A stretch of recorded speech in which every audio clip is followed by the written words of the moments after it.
I never thought I'd say this out loud, not even in my darkest dreams, the kind that wake me with my heart pounding against my ribs like it's trying to escape me. But here I am telling it, because if I don't say it, if I don't let it out into the air, I'll drown in it. What happened between us? It wasn't a mistake. Not entirely. It was something deeper, older than guilt, older than fear. It was a profound emotional bond. And yes, I know. The whole world might question those feelings, but it wasn't anything physical. It wasn't madness. It was recognition. As if in some forgotten corner of the universe, our souls had already met long before I brought him into this world. And when he grew up, when his voice deepened and his eyes stopped looking at me like I was a protective guardian and started looking at me like a person with her own story, something inside me shifted, not shattered, shifted with grace, with pain, with a tenderness that still makes me tremble today. My name is Elena. I'm 47 years old. I teach literature at a public high school, divorced for 3 years and mother to one son, Daniel. He was 19 when everything started to change, or deepen, depending on how you see it. We lived in a 2-story house on the outskirts of Valencia. White walls, an untidy garden, and a kitchen that always smelled of fresh coffee and cinnamon on Sunday mornings. It was a quiet life, predictable, safe, or so I thought. Because the truth is, safety is just an illusion we build with routines, forced smiles, brief hugs, and how are you? Questions no one really expects you to answer, honestly. Daniel was always a quiet boy. Not shy exactly, but observant. From the time he was little, he'd look at me like he was trying to solve a riddle. At 5, he asked why I cried when I read Wuthering Heights. At 12, he hugged me for no reason after my mother died and said, "You're not alone, Mom. I'm here." At 16, he stood up to a neighbor who made a rude comment to me at the bakery. With such calmness, it chilled me and filled me with pride at the same time. "She's my mother," he said without raising his voice. But with such firmness, the man stepped back like he'd been struck. That day, I saw something in his eyes I'd never seen before. It wasn't just protection, it was deep care. And though it moved me, it also made me feel truly seen. But everything changed when he turned 18 after his first solo trip. A week in Barcelona with friends from school. It wasn't something he did. It was something he stopped doing. He no longer came into my room without knocking. He didn't sit beside me on the couch with his legs stretched over my knees. He stopped calling me Mommy when he was tired. Sometimes he'd slip and call me Elena, then quickly correct himself with an awkward smile that broke my heart. But the worst, the most poignant, was how he looked at me when he thought I wasn't watching. Not with simple affection, not at first. With curiosity. With a kind of painful wonder, as if he just realized I was human too. Someone with scars, mistakes, and dreams that had nothing to do with him. It happened one summer during an electrical storm that knocked out the power on our whole street. We were alone in the house. My ex-husband, though I still struggled to call him that, was in Madrid for work. Daniel and I were having dinner by candlelight because the blackout lasted so long. He wore a white t-shirt, damp from the rain that caught him on his way back from the gym. It clung to his body in a way I tried not to notice. We talked about nothing important. A book he was reading, a concert he wanted to attend, the possibility of studying film in London. Then out of nowhere, he said, "Sometimes I wonder if you've ever felt trapped." I froze. My spoon slipped from my fingers and clinked sharply against the plate. "Trapped?" I asked, pretending not to understand. "Yes," he said, lowering his eyes to his glass of water. "Like the life you have isn't the one you chose, but the one you were given. And you don't know how to leave it without hurting the people you love." I didn't answer, because in that moment, I knew he wasn't just talking about himself. He was talking about me, and worse, he was talking about us. There was closeness in his words that felt unusually deep, a connection that went beyond the usual family bond. Heat rose up my neck, not from the candle, but from unease, because right then I realized I'd asked myself that same question, and my answers always ended with his face. I started noticing little things. Gestures that once seemed innocent now touched me deeply. The way he adjusted his watch when he was nervous. The exact same way I did. How he hummed a song I used to sing while cooking, not even knowing I'd taught it to him. Once I found a page in his sketchbook, a drawing of me, asleep on the sofa, sunlight streaming through the window. It wasn't just a son's drawing. It was thoughtful, intimate. I saw it and silently tucked it away, hands trembling. I said nothing. What could I say? Why do you draw me with such care? No, better to stay quiet. Better to pretend I hadn't seen it. Better to build boundaries where there used to be openness. That boundaries constrain. They always do. I started dreaming of him. Not the baby I went to pick up from the hospital the day he was born, but the man he'd become. I dreamed we walked on an empty beach, holding hands in companionship, saying nothing. I dreamed he kissed my forehead and whispered, "You don't have to be perfect, just be you." And in those dreams, I felt no shame, only peace. A peace so deep that waking up made the real world feel heavier. I tried to pull away. I signed up for a creative writing workshop. I started going out with a coworker on Friday nights. I even went on a date with a divorced history teacher. Tired eyes, good intentions. But when he touched my hand over dinner, I felt distant, not with warmth, but with disconnection. Because it wasn't the connection I craved. It was the one I shared with Daniel. And that troubled me, because it was no longer just a fleeting thought or a deep emotion. It was a profound longing, a void only that bond could fill. One afternoon, while cleaning his closet, something I hadn't done since he turned 16, but I did it out of a need to feel close to his world, I found a letter. It wasn't addressed to anyone. It just said, "Sometimes I wish I could tell you everything I feel without the world falling apart. But it's not the world I'm afraid of. It's losing you that paralyzes me." No signature, none needed. I knew who wrote it, and I knew who it was for. That night, I couldn't sleep. I sat in the kitchen, cold tea in my hands, wondering, how much longer can we go on like this? Sharing meaningful glances, holding back words, pretending we don't feel this deep connection. Because it wasn't just me anymore. He felt it too. I'd seen it in his eyes, read it in his silences. Felt it in the warmth that lingered between us every time our fingers brushed passing the salt at dinner. Then one morning, as I made breakfast, he walked into the kitchen. He wore only sweatpants, bare-chested, hair still damp from the shower. He went to the coffee maker and stood beside me. So close I felt the warmth of his presence. So close I heard his breath. "Are you okay, Mom?" He asked in that voice that was no longer a child's. Yes, I lied. "You don't look it," he said, and looked straight into my eyes. And in that moment, I knew I couldn't pretend anymore. Something was about to shift or deepen. I didn't know what to say. I just nodded, tears welling but refusing to fall. He reached out as if to comfort my cheek, but stopped just inches away. Then he looked down, grabbed his coffee, and left the kitchen without another word.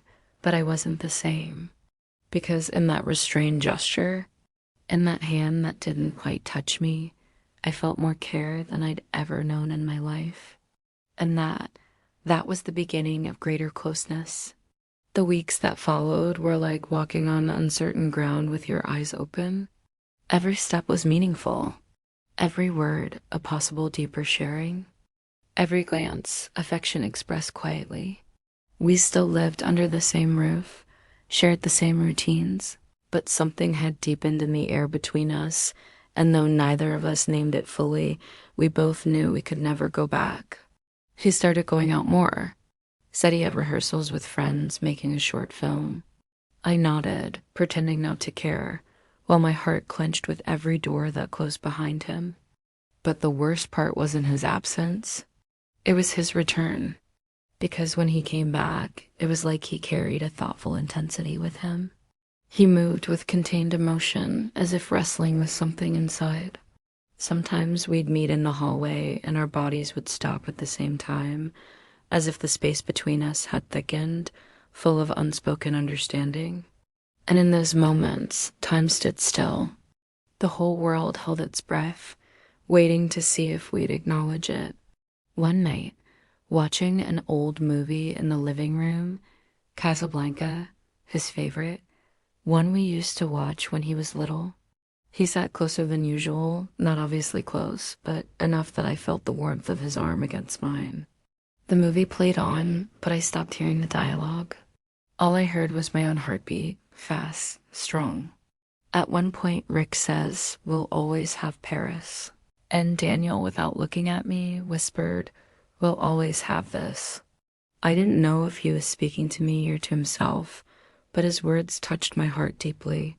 I wanted to reply, to tell him this was different, this was real, this could complicate everything. But I couldn't, because deep down, part of me already knew we were deeply connected, that there was no going back. The next day, I found a folded note under my pillow. It said only, "What if we're not wrong?" No signature, none needed. I recognized it in the shape of the letters, the pressure of the ink, the quiet hope hidden behind those 5 words. I sat on the bed, clutching the note to my chest, and cried. Not from fear, not from guilt, but because for the first time in years, I felt truly understood. Not as a mother, not as a wife, teacher, daughter, or friend, but as me, as Elena, as a bare soul. I began noticing small changes in him. He stopped wearing baggy t-shirts, started dressing more carefully as if each outfit was a quiet statement, let his hair grow a little longer, and when he ran his fingers through it, he did it slowly, just like I used to do in front of the mirror when I wanted to feel confident. One afternoon, as I cooked dinner, I saw him from the kitchen doorway. He was turned away, writing in his notebook, bathed in golden evening light. And in that moment, I didn't see just my son. I saw a young man, thoughtful, sensitive, searching, and deeply connected to me. The thought moved me deeply, connected, not in a possessive way, but in the intimate, emotional, absolute way of 2 souls who understand each other. And instead of concern, I felt a wave of warmth rush through me from head to toe. It was profound, challenging, and inevitable. That's when I decided I needed help, not therapy, though I knew I should seek it, but human connection. Someone who'd listen without judgment, so I called Clara, my younger sister, the only person who'd always seen me beyond roles. We met at a cafe downtown, far from home, far from everything familiar. I told her fragments, said I felt something I didn't understand, that I was drawn to a deep bond I shouldn't explore, that I feared losing control. She looked at me with those deep eyes that always saw past my words and said, "Sometimes, Elena, the heart doesn't understand rules. But that doesn't mean you should follow it blindly. Ask yourself, is it true connection or loneliness?" Her question haunted me for days. Was it loneliness? Had years of a failed marriage, solo parenting, and empty nights made me confuse closeness with something more? But every time Daniel entered a room, every time he smiled at me with that mix of tenderness and understanding only he possessed, I knew it wasn't loneliness. It was recognition. As if somewhere in time, our souls had already agreed to find each other, no matter the forms we took. One night, as I washed dishes, he came and stood beside me, drying glasses with a towel. The silence between us was thick with everything we didn't say. Suddenly, without looking at me, he asked, "Do you think 2 people can share a deep bond, even if the world doesn't understand?" My hand froze over a wet plate.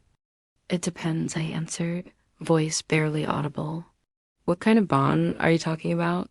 He looked at me then, straight into my eyes, with an intensity that stole my breath. The kind that hurts so much, it hurts more not to acknowledge it. I dropped the plate. It shattered on the floor. Neither of us moved to pick it up. We just stared at each other as if the universe had finally decided we couldn't pretend anymore. That's when it happened. I don't know who took the first step. Maybe we both did. All I remember is that suddenly we were embracing not just as mother and son, but as two souls finally acknowledging their deep connection. His face was buried in my neck, and I felt his quiet emotion. I cried too, not from guilt, not from fear, but because, for the first time in my life, I felt whole. We slowly pulled apart. He took my hands and looked into my eyes. "I don't want to lose you," he said. "Neither do I replied, and in that moment, I knew there was no turning back. The days that followed were a mix of unease and profound closeness. We began sharing more openly, even though we lived under the same roof. Small gestures, a hand on my back as he passed, a note hidden in my bag, a glance held a second too long. But what consumed me wasn't just the moments, it was the emotional connection. It was as if, finally, we could speak from the heart. He shared his fears, dreams, insecurities. I told him about my failures, buried desires, my need to be seen as a person, not just a mother. And in those conversations, something deeper than usual affection was born, an intimacy I'd never known. One afternoon, as we walked through the park near our house, something we sometimes did quietly together. He stopped under a tree and took my hand. "Have you ever felt like you're living the wrong life?" He asked. "Every day," I answered. "Then why do we keep pretending?" I didn't know what to say, because the answer was obvious. Fear of judgment, fear of condemnation, fear of losing him forever if we acknowledged that line. But fate, cruel and ironic, decided to push us. My ex-husband called one night. He needed Daniel to sign some papers about a family inheritance. Said he'd pick him up early the next morning. When I hung up, Daniel looked at me with a strange expression. "What if I'm not here when he comes?" he asked. "What do you mean?" "We could leave, just for a couple of days, to the lake house. No one would look for us there." The lake house was a cabin my father had left me, 2 hours from the city. Forgotten, dusty, full of memories. "We never used it, Daniel." I started, but he interrupted. "Not as mother and son, just as us. No roles, no past. No future, just this moment." And in that instant, I knew I'd say yes, because I couldn't resist the pull anymore. Because even if the whole world questioned it, I'd already chosen to explore this bond. The next day, as my ex-husband's car drove away from our house without finding Daniel, I loaded our bags into the car and drove toward the lake. He sat in the passenger seat, gazing out the window, wearing an expression of quiet peace I hadn't seen in years. We didn't speak the whole trip. We didn't need to. We both knew that when we arrived, everything would deepen, and it did. The drive to the lake felt like crossing an invisible border. Every kilometer behind us didn't just take us farther from the city. It took us farther from the roles we'd worn our whole lives. I was no longer the literature teacher, the single mom, the wounded ex-wife. He was no longer the obedient son, the quiet schoolboy, the promising young man. We were just two people.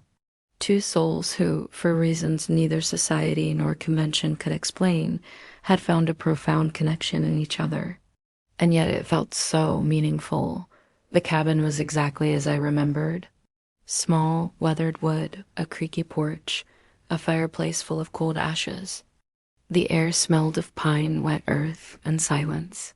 I closed the door behind me and for the first time in years, took a deep breath. As if my lungs had been holding their breath all this time, Daniel dropped his backpack and walked to the window. Golden evening light streamed in, illuminating dust floating in the air.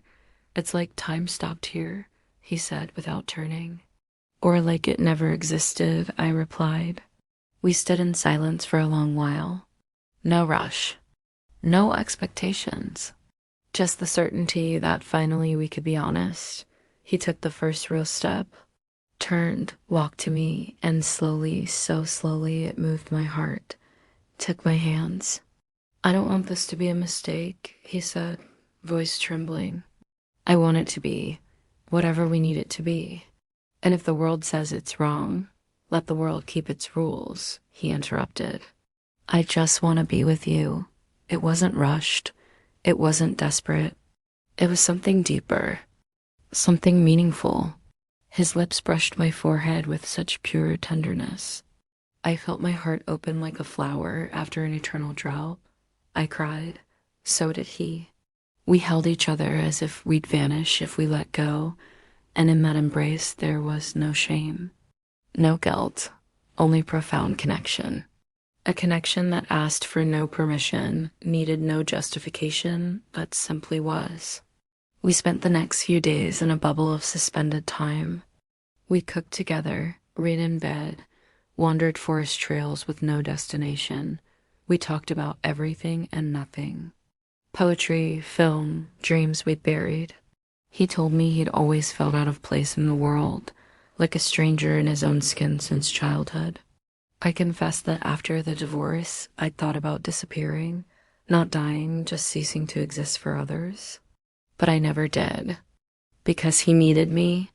And now, he said, looking at me with eyes that were full of understanding, I need you.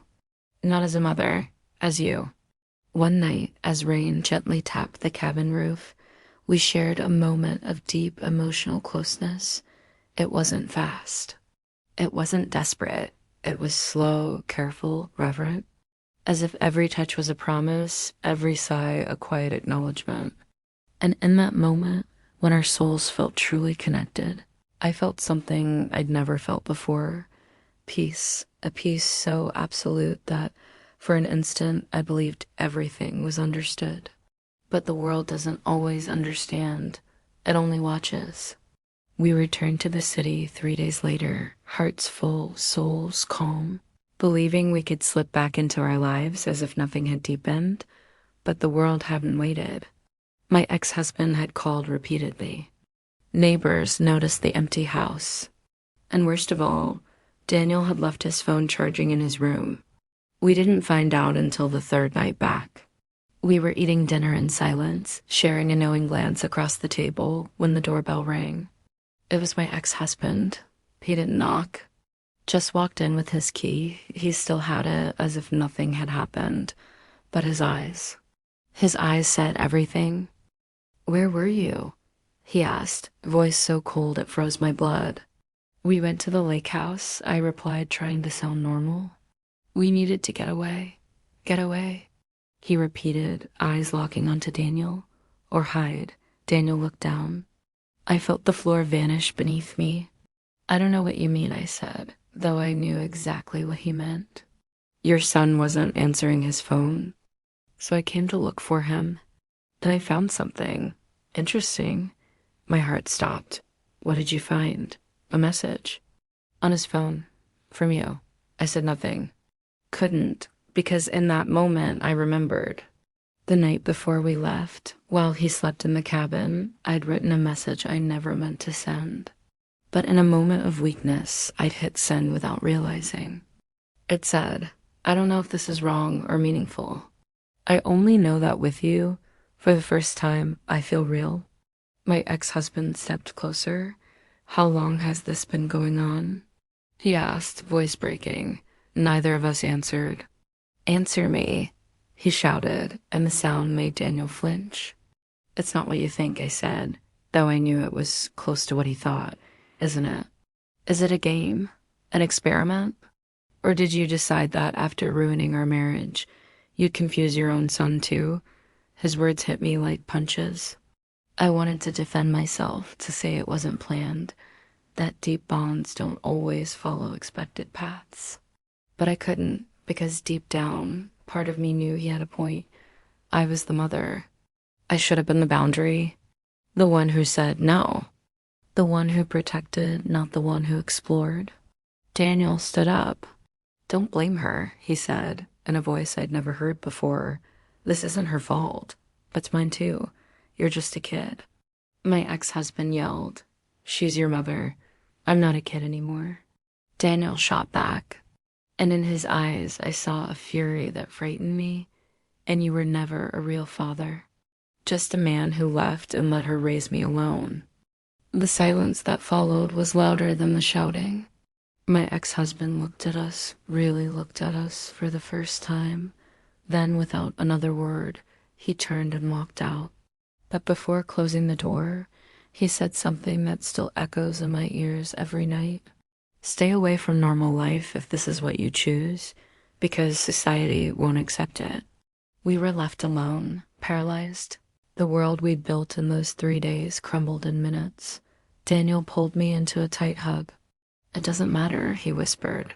"We have each other." But I already knew it wasn't that simple, because the outside world wouldn't leave us in peace. Because connection, no matter how deep, can't exist isolated. The weeks that followed were difficult.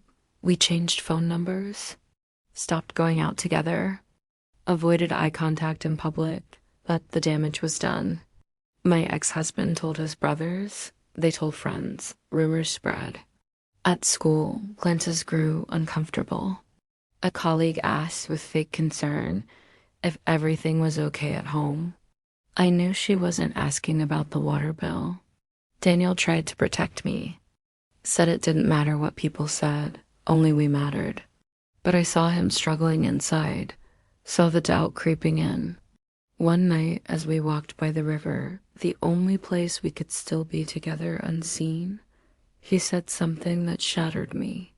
Sometimes I wonder if this, what we feel, isn't just a way to avoid facing reality. What reality? That we two hurting people clinging to each other because we didn't know how to be alone. I wanted to deny it, to say no, this was real, this was meaningful. But deep down, part of me doubted too. Was it true connection? Or desperation dressed as depth? That's when I started noticing the first signs of distance. Small things. He no longer looked for me when he came home. Stopped sending midday texts. No longer looked at me with that intensity that made me feel alive. He started going out more, said he had rehearsals, meetings, plans with friends. But I knew he was pulling back, because one afternoon I saw him from the living room window. He was sitting on a park bench, talking to a girl, young, beautiful, normal, and when she laughed, he smiled in a way he no longer smiled at me. A sharp pain pierced my chest so hard I had to grip the windowsill to keep from falling. It wasn't jealousy. It was loss, because in that moment, I knew I was losing him. Not to the world, but to reality. One night, I couldn't take it anymore. I confronted him. "Are you seeing someone?" He looked surprised. "No." "Then why are you pulling away?" "I'm not," he said, but his voice sounded hollow. "Yes, you are, and I know why. Because now you see what the world sees. An older woman, a mother, someone confused who formed too deep a bond with her son." "No," he cried. And for the first time I saw tears in his eyes. "I see you. I've always seen you, but I don't know if I can keep doing this. I don't know if I can live with the guilt, the fear, everyone stares." And in that moment, I knew it was ending. Not because we stopped caring, but because deep feelings, no matter how strong, aren't always enough against the world. The end didn't come with a shout or a slammed door. It came quietly, like an autumn leaf falling, soft, inevitable, final. One morning, I woke up and his bed was empty. Not unusual. He sometimes went for early runs. But this time, something in the air felt different. I went to his room. Everything was in place, two in place. Bed made with military precision, books lined up, clothes folded on the chair. Only one thing was missing. His backpack,